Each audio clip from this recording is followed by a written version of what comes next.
Prodeus. Is it worth a buy? Let's read the words of the developer. Prodeus is the first-person shooter of all, reimagined, using modern rendering techniques. It reaches the qualities you expect from a AAA experience, while adhering to some of the aesthetic technical limits of older hardware. First up, guys, let's have a quick look. Let's not even bother looking at the graphical options because there's hardly any. You can rebind all your keys, which is essential, and there's a couple of things you can tweak in the graphics, but pretty much not even worth looking at. This is a first-person shooter of old, guys. It's taking you back, take me back, guys, to the 90s and the late 80s of the birth of the first-person shooter. We're talking Doom and Quake in the 90s, guys. That's what we're talking about here. When you're talking about the first-person shooters of old, that's what we're talking about. The Generation X shooters. And guys, at first glance, you could be forgiven for thinking that you've gone back in time to the 90s when you see these awful pixelated graphics, but that's how it was back then. We didn't have the graphics cards that you've got now. We just had pieces of wood nailed into the motherboard, and that was your graphics card. So yes, it does look like a shooter from old, and it uses the format of Doom where you have to have the green key, the red key, the yellow key, the blue key and all that, and you can't progress through the game till you find them, and the secrets to find in the levels. The level design is pretty neat as well. There's lava, there's acid, and even a lot of the mobs look like they've come straight from Doom or Quake.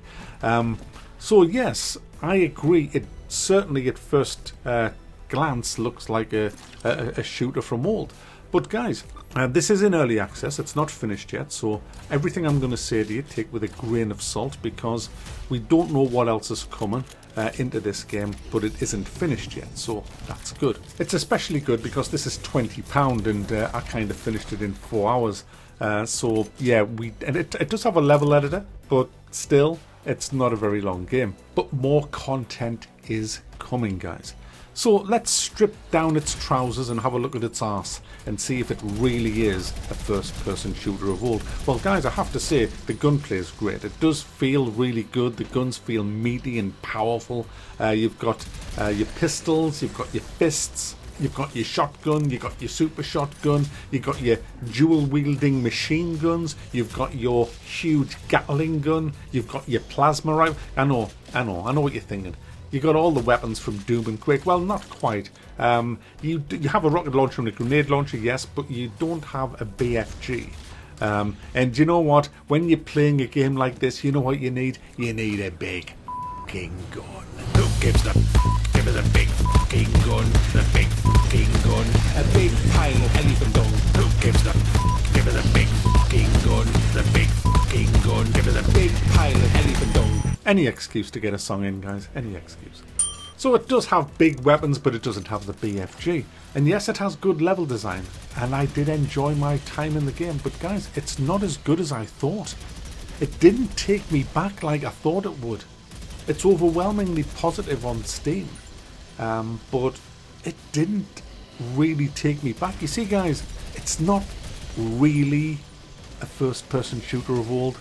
And I'll tell you why. It has checkpoints. We never had checkpoints in old games. And these checkpoints make the game very easy. There's loads of them. You don't have to go very far to find one. And when you find one, you don't go, oh, thank goodness, I needed that checkpoint. It's like, no, there's a checkpoint. I think I even missed a couple. Just, because... And I played it on hard all the way through. I mean, there's more difficulty levels above hard, but I thought hard was about right for me. I died a couple of times. And yeah, I enjoyed my time on hard. It would give me a little bit of a challenge. But quick saving was how old school shooters went, and this doesn't have quick save. Now the trouble with the checkpoint system in this is, when you die, every monster you've killed remains dead, but you come back on full health. I almost felt like I was cheating. Now when you have a quick save function, that's not the case. You have to kill everything with one life. Fair enough, if you die you can reload a save game and do that bit again, and you know where the enemies are. So there is that. But I still think quick saving is harder than the checkpoint system in Prodeus. And I would have much rather had the quick save progress. Especially because some of the levels are very slow paced. A lot of them are. That's another problem with this. It's too slow paced for me. It's not fast like Quake. It's more like the original Doom slow pace. In fact, it reminds me way more of Doom, the original, than it does of Quake. And if you are on a level where there's lots of secrets and things, there is a map, but if you're trying to work your way through the level and you're not bothered how long it takes you, and you have to go out somewhere or something happens, you can't save your game. And when you quit, you lose all your progress. That's another reason why we should have saves and not a stupid fucking checkpoint system. Checkpoint systems are for consoles. That's where they were brought in, for consoles, because you couldn't save your game on a consoles because of the limitations. So I don't know why I hate them. I hate checkpoint games. I really do. Bullshit. But there's more, guys. There's more. There's reloading in this, which you didn't have in the old school Quake and Doom. There's reloading in this, and the magazine size is very small. Now granted, with some weapons you don't reload, it slows the pace down again reloading, and you have alt fire modes on your weapons. I mean, what the hell? That's not old school. And also it has leaderboards. Who cares? I don't give a fuck who's top of the leaderboard. It'll be a Russian guy anyway called Snestrafel, who did every level on minus 10 seconds because he has a fucking time machine. That's not fair on Russians. Yes, it is. But worst of all, guys, it has iron sights. Iron sights. You don't have iron sights in Doom and Quake. This has iron sights, guys. And also as well, it has a lack of enemy types. It only has about, I don't know, I didn't count them, but nowhere near as many enemy types as I found in Quake and Doom. Now, it isn't finished yet, granted, and there will be more enemy types coming, I hope. But it just, you know, when you strip it down, it feels old school and it looks old school, but it just isn't old school, in my opinion. Now, you can argue all you want in the comments about that's fine. I'm just giving you my opinion and reviews of my opinion. Now, I'm still thumbing the game up because it is a good game, and I highly recommend it to people who like old school shooters, but you're not going to get what you think you're going to get when you see an overwhelmingly positive old school shooter and the description says it's a first-person shooter of old. It's not really. It's a first-person shooter from old, but it's had modern shit thrown into it.